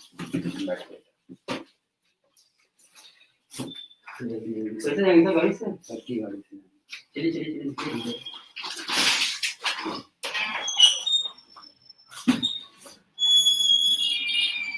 पूरा भक्त है इनका, मुदस्सिर भाई का पूरा भक्त है। अनपढ़ आदमियों की यही एक दिक्कत होती है कि दिमाग तो लगाते हैं, पता नहीं कहाँ लगाते हैं, समझ नहीं आता, डायरेक्शन नहीं समझ में आती। तो भाई रामू 16 साल का था। ऐसा क्या हुआ भाई कि रामू 16 साल का ही है? तो हम बता रहे हैं क्या हुआ। जब सुबह सुबह हम लोग दौड़ने जाते हैं ना, तो हमारी बायोलॉजिकल प्रोसेसिंग की जो एजिंग होती है, जो फ्री रेडिकल हमारे बायोलॉजिकली बनते हैं सेल्स में, उनका रेट ऑफ फॉर्मेशन कम हो जाता है। अगर कोई भी चीज होगी और चाहे वो लिविंग है नॉन लिविंग है, तो लिविंग चीजों में जो प्रोसेस चल रही है जैसे कैटाबॉलिज्म, मेटाबॉलिज्म और एजिंग होने की प्रोसेस, वो जितना फास्ट जाएगा ना जेट प्लेन में बैठ के, उतना ही उसकी बॉडी में डाइल्यूशन आ जाएगा फ्री रेडिकल बनने के लिए, तो उसका रेट ऑफ फॉर्मेशन कम हो जाएगा, तो वो कम रफ्तार से ओल्ड होने के कगार पर बढ़ने लगेगा। तो ये चीज उसने टाइम के डाइल्यूशन को बता के बताई। किसमें पेट्रोल बहुत कम है गाड़ी में? नहीं, लेकिन बंद नहीं होगी, उसका मीटर ही ऐसा है। हाँ, बंद नहीं होने। अरे कैसी अगर फिजिक्स पढ़ा रहे हैं, यही दिन है हमारे कि हमारी स्कूटी बंद हो जाए। लीजिए, हमारी कोई चीज बंद नहीं होती, लगती है उसकी बंद हो जाएगी। दूसरी तीसरी स्कूटी है ना, नहीं वो आप ले लीजिए, दूसरी वाली भी ले सकते हैं, लेकिन बंद नहीं होती हमारी कोई चीज। तो 16-18 साल का वो इसलिए है क्योंकि टाइम का हो गया डाइल्यूशन। तो मेरे बच्चों, टाइम का डाइल्यूशन हर जगह आ सकता है। यही हाइड्रोस्टैटिक पैराडॉक्स एक तरीके का पैराडॉक्स है। We are not having still any expression mathematically जो फुली इसको सेटिस्फाई करे, इसलिए इसके नाम पे लगा हुआ है पैराडॉक्स। ठीक है, चला जाए फिर आगे। मैंने कहानी सुना दी तो मैं 2 पैराडॉक्स की एक फिर सुनाऊंगा जब साउंड वगैरह पढ़ाऊंगा तब। तो इस दुनिया में कई पैराडॉक्स हैं।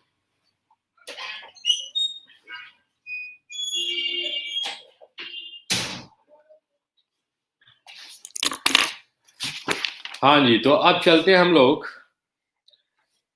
बैरोमीटर हो गया ना? टॉरिसेली भाई का नाम सुना है?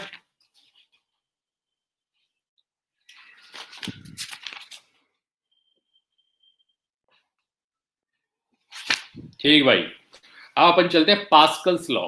तो this is the second type of thing जो कि हमें पढ़नी थी एक हाइड्रोस्टैटिक में, पास्कल्स लॉ। हमें 3 चीजें ब्रॉडली पढ़नी पड़ती हैं, मैं एक चीज और पढ़ा देता हूँ तो 4 हो जाती है। तो Pascal's law is the second चीज। पहली चीज थी प्रेशर का मेजरमेंट बंदे को बढ़िया आना चाहिए। Manometer, barometer are 2 devices. Barometer को टॉरिसेली भाई ने थोड़ा हेल्प किया था बनाने में, इसलिए टॉरिसेली के नाम पे भी उस नाम का अपार्टस है, तो उसको कहते हैं टॉरिसेलिस अपार्टस। तो अपन चलते हैं भाई पास्कल्स लॉ। पास्कल्स लॉ क्या कहता है? पास्कल्स लॉ ये कहता है कि इसका एक बेसिक डायग्राम है जिससे हर आदमी से समझने की कोशिश करता है, और सौभाग्यशाली है कि वो समझ भी जाता है। ये डायग्राम इतना सिंपल होता है। वो हमेशा अपने पास्कल्स लॉ के डायग्राम में अपने पास्कल की एप्लीकेशन का ही यूज करने लगता है।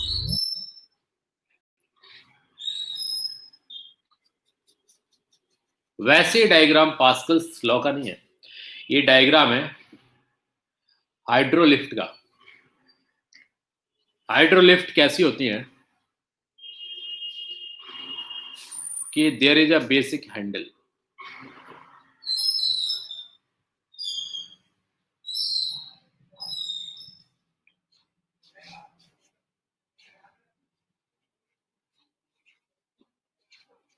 तुमने कभी कार की सर्विसिंग वगैरह कराने के लिए गए होगे, या धर्म कांटा नाम सुना है? धर्म कांटा कभी कभी देखा होगा तुमने, रास्ते में मिलता है, श्यामू धर्म कांटा। धर्म कांटा क्यों नाम रखा है इसका? धर्म कांटा इसलिए उसने नाम रखा है कि कई लैंग्वेज में धर्म का मतलब होता है कसम खाना। तो जैसे जो जज वगैरह होते हैं उनके सामने गीता होती है, तो वो कहते हैं सनी देओल से कि आओ भाई कटघरे में और हमें बताओ तुमने ये नहीं किया है कुकृत्य। तो सनी देओल कहता है गीता पे हाथ रख के कह रहा हूं मैं, फलाने ठिकाने जो कहूंगा सच कहूंगा।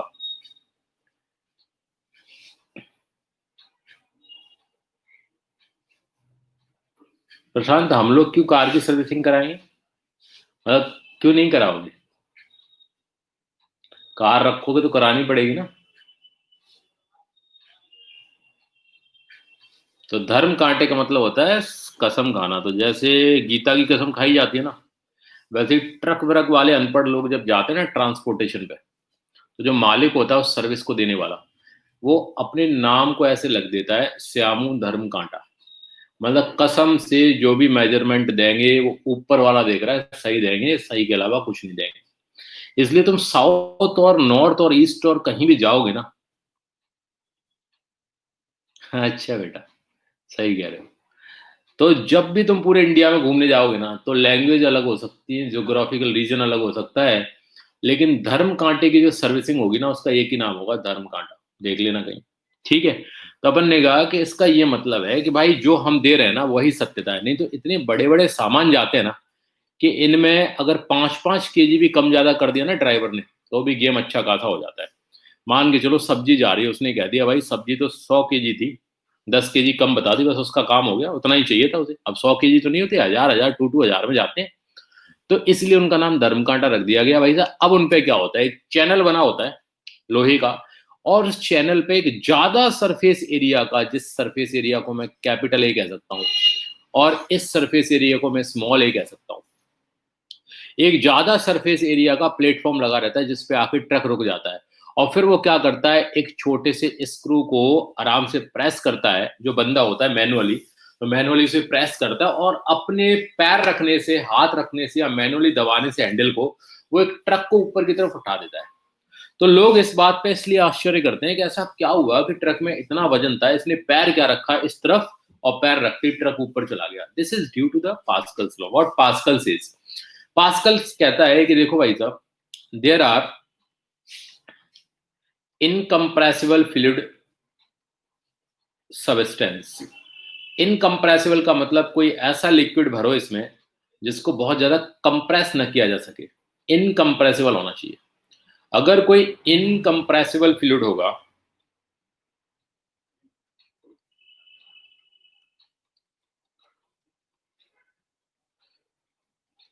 तो उसकी थ्योरम बोलती है कि व्हेन इस फ्लूइड के मॉलिक्यूल का प्रेशर, मान लो एग्जांपल के लिए 2 पास्कल है, ऐसी एग्जांपल के लिए, मान लो कि इसके नीचे वाले मॉलिक्यूल का यहाँ 3 पास्कल है, मान लो इसके ऊपर वाला ये सटा हुआ मॉलिक्यूल है ना, इसका है 1 पास्कल, ऐसे करके इनका प्रेशर है। पास्कल भाई कितनी मस्त बात बोलता है कि ऊपर वाले पार्टिकल का 1 पास्कल, उसके नीचे वाले का 2 पास्कल, उसके नीचे वाले का 3 pascal. If I will press this handle, तो मैं इस सटे हुए मॉलिक्यूल का, मान के चलो 2 पास्कल और ऐड करवा दिया प्रेशर अपने पैर रखने से। तो जैसे उसने उस मॉलिक्यूल पे 2 पास्कल एक्स्ट्रा करा ना, तो वो 2 पास्कल इस पूरे फ्लूइड ने आगे के लिए ट्रांसफर कर दिया। अब यहां भी +2 हो गया होगा, अब यहां भी +2 हो गया होगा, और यहां जितने भी मॉलिक्यूल है ना, वहां हर जगह कितना कितना पास्कल बढ़ गया होगा, 2 पास्कल बढ़ गया होगा, क्योंकि नंबर ऑफ पार्टिकल्स ज्यादा है। तो जब उसने हैंडल को दबाया, तो उसको मौजूद मिले 100 पार्टिकल, और जहां कार का प्लेटफॉर्म है वहां पे 10 लाख मॉलिक्यूल। तो वहां 100 पे प्रेशर दो कर रहा है, उसे कम एनर्जी की जरूरत है, कम फोर्स की जरूरत है। और यहाँ 10 लाख है, तो 10 लाख पे अगर दो बढ़ेगा, तो 2 लाख पास्कल तो बढ़ गया। अब 2 लाख पास्कल प्रेशर को हम एरिया से करेंगे मल्टीप्लाई, तो फोर्स अपने आप ज्यादा हो गया। तो उसने कहा कि भाई साहब, मैं छोटे एरिया पे जो प्रेशर बढ़ाता हूं ना, तो मुझे तो कम रिक्वायरमेंट है फोर्स की, लेकिन जैसे आगे वाला एरिया ज्यादा होता है ना, तो इस फ्लूइड की प्रॉपर्टी इतनी बढ़िया है कि हर जगह पे उतना ही प्रेशर ही ज्यादा ज्यादा ज्यादा ज्यादा हर मॉलिक्यूल पे कर देता है। एंड दैट इज कि अगर हम इसे इंग्लिश में लिख दें, तो वो थ्योरम बन जाती है, and called as Pascal's law. तो लिखेंगे भाई साहब। बात तो समझ में आई गई होगी अभी फिलहाल कि मैं क्या कहना चाहता हूं, कैसे पास्कल्स लॉ काम करता है, एरिया पर डिपेंड होकर काम करता है। यानी इसका मैकेनिकल एडवांटेज जो मिलता है ना, that is due to the difference in the area. ठीक है, अब इसे अंग्रेजी में लिख देते हैं। तो लिखेंगे, it is state that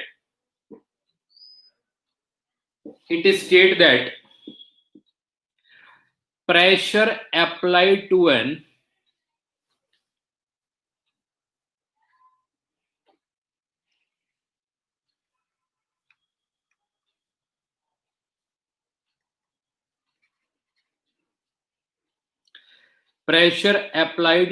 an enclosed fluid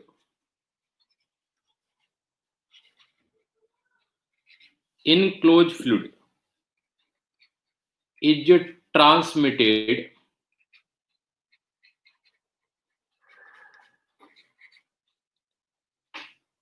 undiminished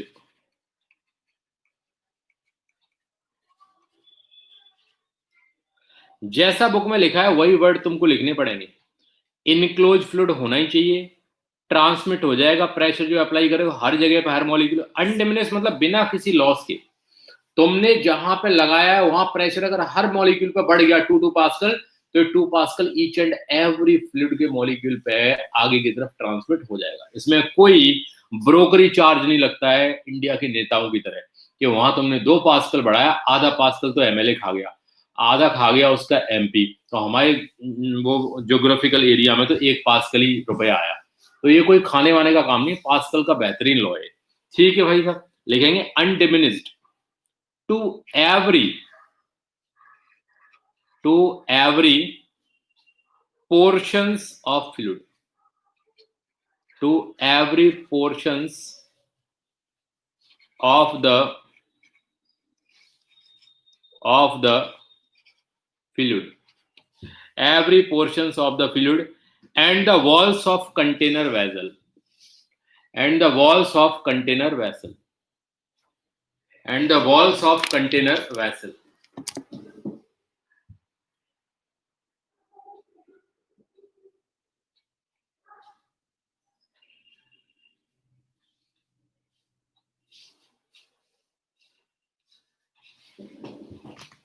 container vessel हो गया। ठीक बात बेटा, बहुत बढ़िया। अब ये वाला डायग्राम बना लो, एरिया ए और area capital A. Mechanical advantage कैसे आता है वो बता रहे हैं।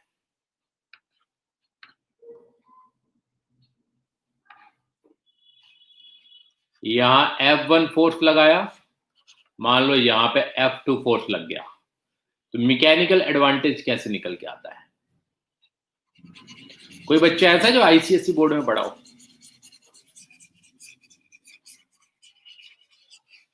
आईसीएसई में कोई पढ़ा है क्या?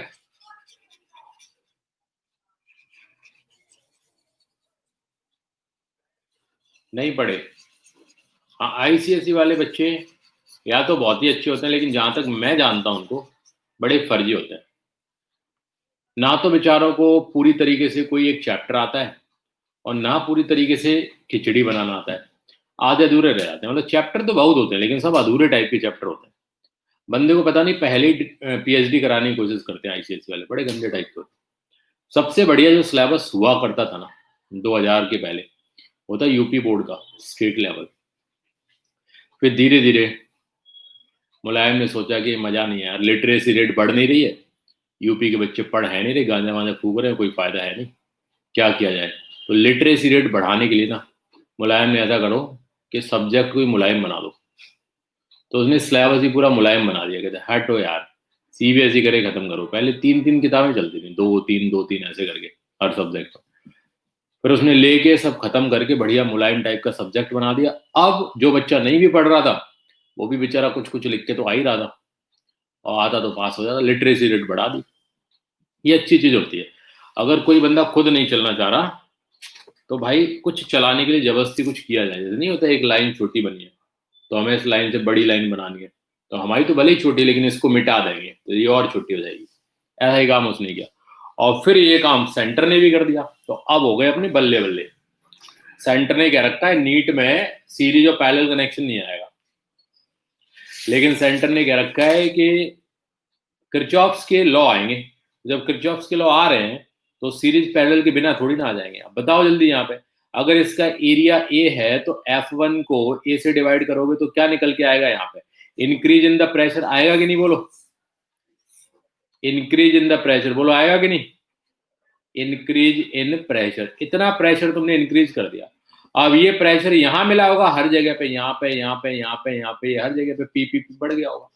जैसे ही पीपीपी बढ़ गया होगा तो F2 की जो वैल्यू आएगी वो आएगी P2 जो बढ़ गया है मल्टीप्लाइड बाई एरिया। अब P2 कितना आ रहा है? P लिख लो इसको, P2 आ कितना आ रहा है? तो P2 आ रहा है F1 divided by A into ए।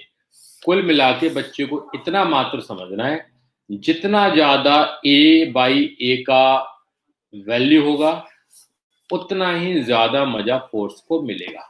जितना लंबा प्लेटफॉर्म बनाओगे उसी से गेम पूरा चलेगा। ट्रॉली ब्रॉली को पीछे से पलटते हुए देखे होगे नहीं, एक पाइप लगा होता है, टैंकर वैंकर देखे होगे नहीं, जेसीबी वगैरह देखे होगे ना, अपने इंडिया में तो बहुत मस्त वाले आदमी मिलते हैं, जेसीबी की खुदाई भी देखने लग जाते हैं, कहीं भी हो रही होती है ना जेसीबी की खुदाई देखने लगते हैं, भले ही कल उनका सीबीएसई का पेपर हो, पर आज पूरा जेसीबी का खुदाई देखते हैं और बताते भी जेसीबी वाले को कि भाई वो पीछे मिट्टी छूट गई है, वो वाली उधर छूट गई थी। बस वो इस बात का वेट करते रहते हैं कि सांप कब निकलेगा खुदाई करते करते, या कहीं सोना तो नहीं गड़ा हुआ है। बड़ा मजा है। तो बड़ी विभिन्नता है अपने इंडिया में, बढ़िया लगता है, मुझे बहुत प्यार है इस भारत से। मैं भारत के बाहर भी एक बार गया, फिर भी मौके मिलते, लेकिन मुझे भारत से बहुत ज्यादा प्यार है, क्योंकि यहाँ पे ऐसे ऐसे लोग मिलते हैं जो कहते तो हैं कि हमें दिमाग बहुत है, लेकिन तुम उनको कुछ भी बना सकते हो, जो मन करे कुछ ही बना दो। दिमाग विमाग कुछ नहीं है, दिमाग होगा भी तो बस थोड़ा सा रौद्र रूप वाला दिमाग होता है उनमें, कहते हैं हम बलिया के, ऐसे थोड़ी ना हो जाएगा, हम इटावा के, ऐसा वाला दिमाग रखते हैं उन। सो बीइंग आईआईटीएन, और तुम भी आईआईटीएन बनना चाहते हो, मैं यही कहूंगा कि ऐसा कुछ पढ़ो कि इंडिया में तो आओ मजे करो तो, लेकिन पहले विदेश जरूर घूमना। बहुत अच्छे लोग होते हैं, तमीज वाले होते हैं। अच्छा, विदेश की अपन बात हर विदेश की नहीं कर रहे, कुछ पर्टिकुलर रीजन है वहीं जा सकते हो पढ़ने। सो AYA IIT खड़गपुर का 20 लाख का पैकेज ऑन एन एवरेज गया है इस बार, 20 लाख हर बंदे को दिए एवरेज। हाईएस्ट पैकेज शायद 1.5 करोड़ के लगभग गया है कहीं से। IIT BHU से भी 1 करोड़ का, 1 करोड़ का पैकेज मिलता है। क्या 1 करोड़ का पैकेज का मतलब होता है बेटा कि जब वो आएगा इंडिया 1 साल के बाद, तो कम से कम 30 से 35 लाख रुपए सेव करके लेके आएगा। तुम कहोगे बाकी कहाँ गए? अबे बाकी में टैक्स वैक्स लग गया, बाकी सब CTC price, cost to company, company रख लेती है।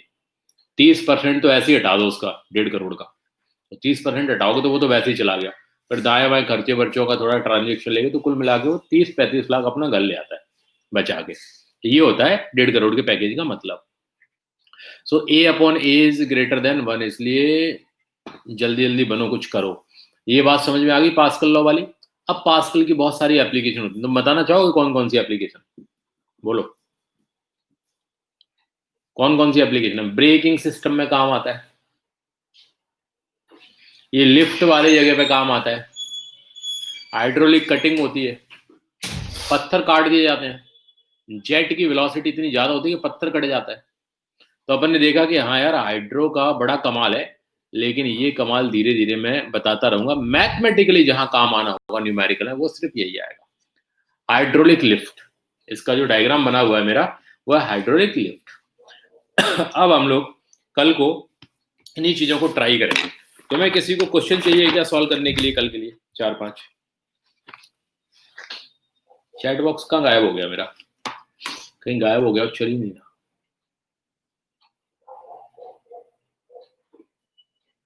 भाई। चैट बॉक्स कहाँ गया मेरा? हाँ मिल गया।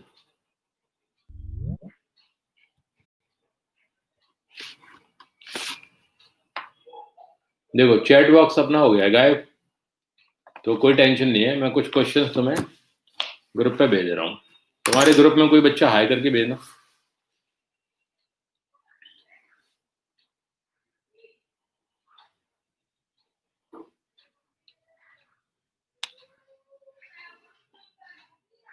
जल्दी भेजो, कौन सा ग्रुप है, तभी आएगा वो ऊपर।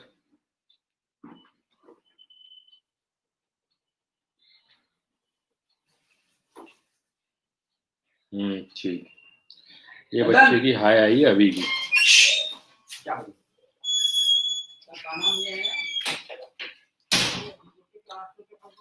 प्रॉब्लम्स आर वेरी लाइक ठीक ठाक लेवल की हैं।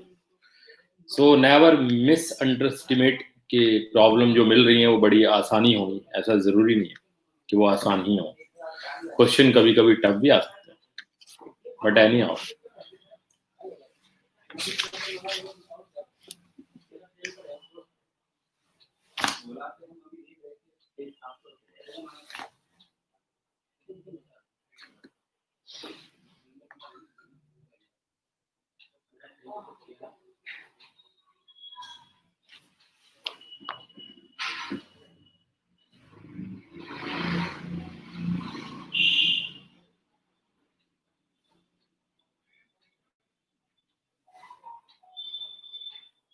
ये तुम्हें मैंने सॉल्व्ड प्रॉब्लम भेजी है, जहां तो तुम आराम से सॉल्यूशन देख सकते हो और ये समझ सकते हो कि कैसे प्रॉब्लम्स को स्ट्रेटेजिकली किया जाए। आर्किमिडीज का प्रिंसिपल मैं बाद में पढ़ाता हूँ, टेंशन नहीं है। लास्ट और उसके बाद एक छोटी सी हेडिंग और होती है, फिर अपन चलेंगे hydrodynamics. But before that, measurement and calculation of pressure के लिए some of the numericals are like,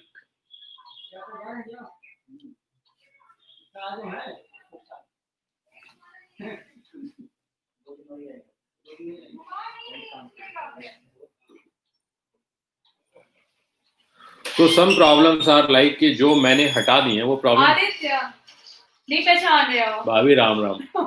काम है साहब बैंक गए थे बहुत देर से, कुछ अरे लफड़ा था। आपकी कहाँ चाबी थे? गए क्या? घर गए? नहीं घर नहीं गए। अस्पताल सर को फोन लगा ना, आप बैठ के जाइए, मैं तुरंत कर रहा हूँ। अरे नहीं बच्चे बाहर हैं ना सर। अच्छे हैं। कहाँ है सामने? ऊपर है। ये अगले प्रॉब्लम्स है।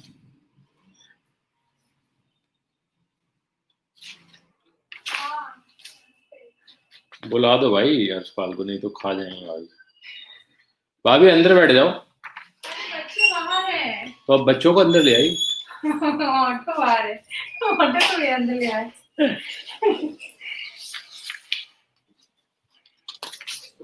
हमारी जिंदगी तो भाभी इन्हीं में चली जाएगी पढ़ाने। और कह रहे वहाँ पहुँच जाना तब मुझे कॉल करना, तो हम वहाँ जाके खड़े रहेंगे। नहीं ये तो गुस्ताखी माफ नहीं होनी चाहिए कह रही थी। हमें भी गंदा लगा, इन्होंने ऐसे कैसे कर दिया। तुम्हारे ही सब सिखाया है यार। मैं नहीं, मैं बारिश ही था। हाँ? तुम्हारे ही सिखाया है।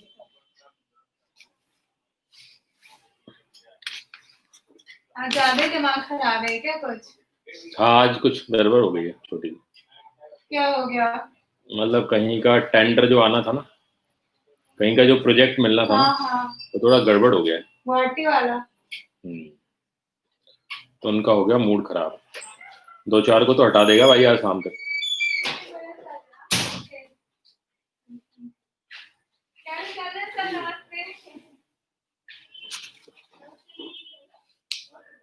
देखो जो क्वेश्चन ये कह रहा है ना फ्लोइंग ब्लोइंग, वो नहीं लगाने। जो EIEEE में मैंने भेजा है ना अभी EIEEE का, वो तो मैं सिर्फ फर्स्ट और सेकंड प्रॉब्लम लगानी है। मैं बता रहा हूँ ना, इसमें सिर्फ फर्स्ट एंड सेकंड लगानी है, फर्स्ट एंड सेकंड 2 प्रॉब्लम लगानी है।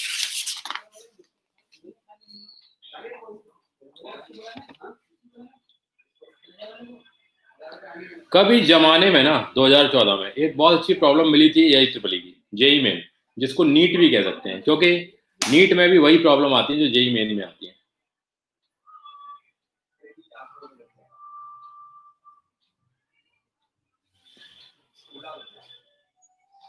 Oh my God.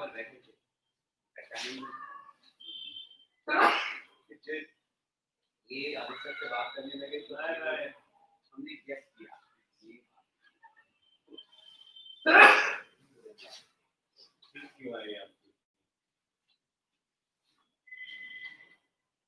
इसका प्रॉब्लम 6 लगाना है।